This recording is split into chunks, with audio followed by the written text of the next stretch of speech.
زيتون، نعناع، ليمون، وبدي أضيف عليه ملعقة ملعقتين من الخل، بس إنه أمزج المزيج هذه مع الزيوت هذه. وهذه الزيوت بدي أمسكها، ببلش في الحركات هذه من المنطقة الأمامية للجبهة، وأكرر 10 مرات، كل حركة أكرر 10 مرات. بعدين بدي أمسك الجيوب الأنفية من فوق من الأنف وأنزل بالطريقة هاي كمان 10 مرات.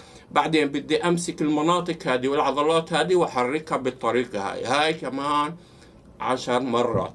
بعدين بدي أمسك وأضغط على المناطق الجيوب الأنفية من الأعلى لمدة 5 ثواني وأرخي، أضغط وأرخي، أضغط وأرخي وأضغط وأرخي، وأركز في الضغط على المناطق السفلية من الجيوب الأنفية. هاي حتفتح الأنف وتفتح الجيوب الأنفية.